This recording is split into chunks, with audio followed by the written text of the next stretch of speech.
Hi, and welcome to the first lecture of English Linguistics 317. This is the introduction video to language as a system. So I just wanted to remind you that there are readings for this video for this week. It's pages 1 to, I believe it's 12 and not 19 of chapter 1 in the textbook. So basically just read the entire first chapter of your textbook.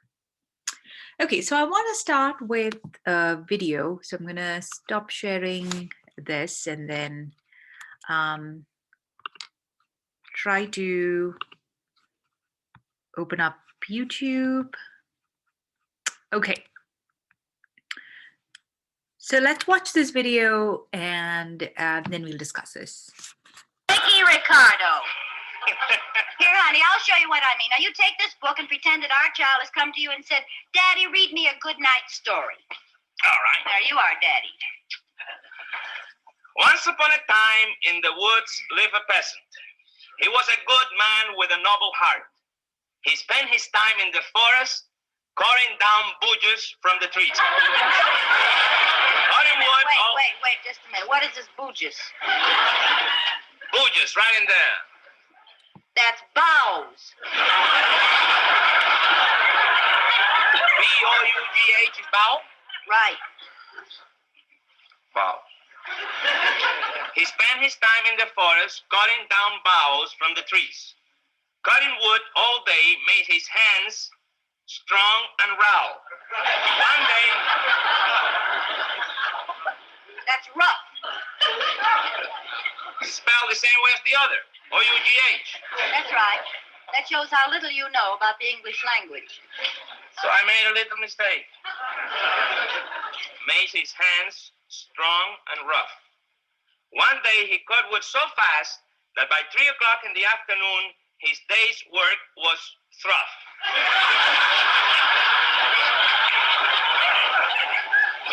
Hold it, Shakespeare. Through?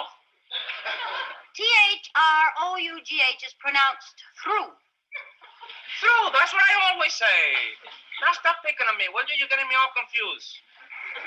His day's work was through. It started to rain on the way home, and he got so wet that his nose became red, and he developed a hacking...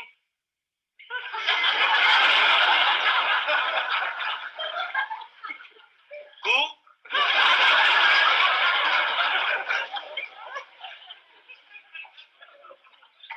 Well, I know it can't be cow. It's cough. Oh, that did it. I had enough. Or should I say, enu? Enough. I don't see why you have to have such a crazy language anyway.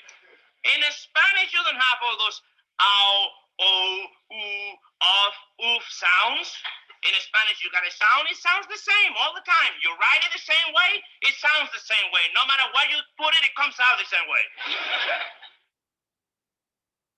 Okay, so some of you might have seen that before, but that was an episode from I Love Lucy.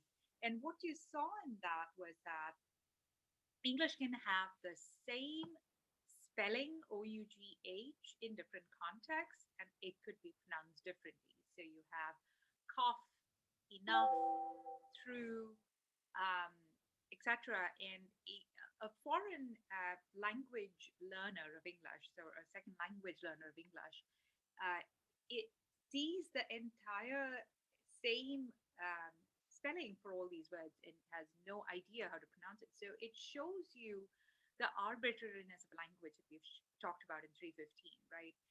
Language is completely arbitrary and English is no different. So English pronunciation and spelling, when you look at the history and when we trace the history throughout the semester, you will see why and how it became so arbitrary and how language contact and influence of speakers of different languages that came into the English subcontinent has a lot of things to do with how the language is today. So we'll start by some opening questions. So why are we interested in studying the history of the English language? Now, why English, right? I think that's the question. I mean, why not Spanish or why not Japanese? Why are we interested in studying the history of the English language? I want you to take a minute to think about this question for yourself before I go ahead to answer it. Now, one of the reasons why we study the history of the English language is because it's widely spoken across the world, right? I mean, English has the status of being the lingua franca of the world right now. So it's widely spoken across the world, and it was at the right place at the right time. So English was at the right place at the right time. So what do I mean by right place at the right time? Well, that is what we're going to be discussing for the rest of this semester. English has a universal lingua franca status right now because it was at the right place at the right time. Okay, so that's about English, but why are we interested in studying history of language at all, right? I mean, why do we care about history? Because no language remains the same across time. So when you look at historical data about languages, each and every language has changed according to time, right? And by change, I mean linguistic change. So it changes phonetically, phonologically, morphologically, etc., with time. But it's not just internal change, it's also external change. So historical facts like political facts and religious movements and cultural movements have also caused these languages to change. So what do we mean by language? And majority of what we talk about in this lecture and next week's lecture is going to be a review of sorts for you. So I'm trying to kind of refresh your memory of 315, or if you don't remember anything that we talked about linguistics, we just want to start by having a review so that we're all on the same page here, right? So I'm going to define language, and I'm going to say that language is a system of conventional vocal signs by means of which human beings communicate. So there's a lot of terminology in here. There's a lot of words in here that are packed together into this definition. So I am going to start by breaking this down and unwrapping the meaning of this. So let's break it down into these different terminology. Language is a system. It's a sign. It's vocal, it's conventional, it's human, and it's used for communication. So what do I mean by language as a system? When we talk about language as a system, you can see that each language, whether it's English or Japanese or Spanish or German or any other language, all languages have a duality of patterning. What do I mean by duality of patterning? Each language has two things. There's a sound system or a phonology or phonetic system, and then there's a grammatical system, which is the morphosyntax and syntax and semantic side of things. Each language shows this duality of patterning, a sound system and a grammatical system. But not all languages have the same kinds of phonological systems, and not all languages have the same kinds of grammatical systems. So languages differ in the phonology that they have. So every language has a subset of the International Phonetic Alphabet, the IPA that we saw in 315. And each language also has a subset of all the grammatical systems that are available out there. So languages differ with respect to the duality of patterning, but each language exhibits duality of patterning. What are these duality of patterning components that we talked about? So phonology and the sound system is completely meaningless. There's absolutely no meaning associated with it, right? So when you talk about OUGH in the video that you just saw, without the context, without the pragmatics of it, without the morphosyntactic component of it, they're just meaningless. They're completely just sounds that are stringed together to produce a word. But the meaningful components of language is the morphosyntax, the vocabulary, the lexicon. These are the meaningful components of language. So every language has a meaningless component, which is your sound system and how you pronounce the words of that language, and then the meaningful component, which is the morphosyntax of language. The grammatical systems consist of these things. So they're parts of speech, right? We talked a great deal about parts of speech in 315. If you're still confused about parts of speech, if you're still unclear about certain parts of speech, I highly recommend you to review the morphology section as well as the syntax sections in English Linguistics 315, where we talked about parts of speech. So these are nouns, they're verbs, they're adjectives, and they're adverbs, right? And obviously, from my discussion in 315, you remember that not all languages have adjectives. There are languages that don't have adjectives, right? A classic example of it is Japanese. Japanese has been claimed to not have lexical adjectives the same way that English has them, or they have extra morphosyntactic components that make it an adjective. The grammatical system also consists of affixes. So these are prefixes, suffixes, and inflectional affixes. So prefixes are things that attach before the root of the word. Suffixes are things that attach at the end of the word. And then inflections are things that attach in between the word. Languages can also be divided into synthetic versus analytic language.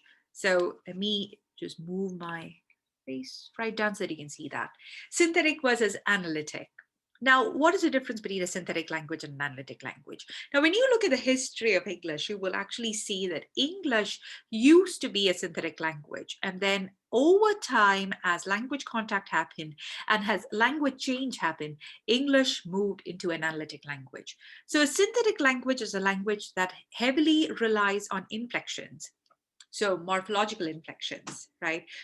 Inflections for past tense, future tense, inflections for aspect, inflections for mood, etc. And then analytic language is a language that relies heavily on the word order and the function of the words. So English moved from being a highly synthetic language, which had a lot more inflections in the adjectival domain, a lot more inflections in the verbal domain. And then English started losing that slowly as English changed across the years. And now English is an analytic language. English relies on word order to convey meaning. So if I say the cat ran behind the mouse versus the mouse ran behind the cat, these are completely different sentences with completely different word orders with completely different meanings, right? So that's what I mean by synthetic and analytic languages. The grammatical system also consists of things like concord or agreement. Very often the agreement that we talk about is the agreement between the subject and the verb.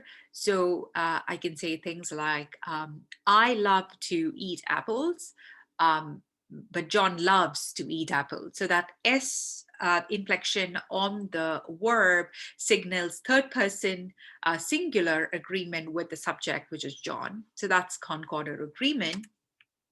So the verb agreement signaled by S in English, or the word order, like I said, the cat ran behind the mouse versus the mouse ran behind the cat. The two different word orders, or if you want to look at English and Japanese, English as a subject verb object order, SVO, and Japanese as a subject object verb order. So different word orders that signal different things. So this is all part of grammatical signals.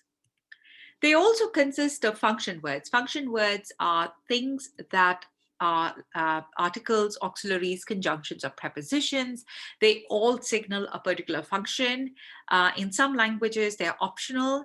They don't have these function words. English has a lot of function words because of the move from synthetic language to analytic language. So now English has a lot of a, an, of the, and, or, because, of, above, below, etc. But earlier it did not, right? Historically, when you look at English, it did not have so many function words. And the grammatical system also has prosody. So prosody has to do with pitch, stress, and tempo. So the reason why my English sounds a lot different from your English is because of prosody, because my native language, Malayalam, has a different prosody, and the prosody of my native language is influencing the way I speak English, right? So that's prosody, the pitch, the way that I stress, and the tempo in which I speak. Now, language is also a sign, and we looked at this. If you have done Linguistics 151 with me, the nature of language, we started out by talking about language as a sign. So what do I mean by sign? Every language consists of smaller pieces. right? So language has words, and words are composed of smaller pieces, and these are called as morphemes. So smallest linguistic sign is the morpheme. And these morphemes are free morphemes and they're bound morphemes, right? We looked at this again in the morphology section of 315. Now, I want you to, since this is a review kind of lecture, whenever you hear a terminology like free morpheme or bound morpheme, I want you to remember what a free morpheme and a bound morpheme is and have some examples in your head. So a free morpheme is a morpheme that can stand by itself, and a bound morpheme is a morpheme that always has to attach to a root. Now, morphemes can appear in many forms, and this is called as allomorphy. So the classic example of allomorphy that we looked at was the English plural marking. There were three different variants of it. So you had the plural marking s, and then you had the plural marking z, and then the plural marking is, right? So judge, judges, church, churches, right? Those are the kind of allomorphical examples of the English plural marking. And there are also some morphemes that are called as base morphemes, and these base morphemes are usually the free morphemes that we talk about, right? So the English plural marking is not a base morpheme, it's not a free morpheme, it's a bound morpheme. Okay, so that is all that I had to talk about in your first introduction video. And like I said, we are going to be continuing the review next semester with a continuation of the introduction, continuation of the review. So in the meantime, if you can kind of go over your morphology section, go over a little bit of your IPA and syntax section to kind of refresh your mind, refresh your memory, that will be good. And I will see you next week in the next introduction video.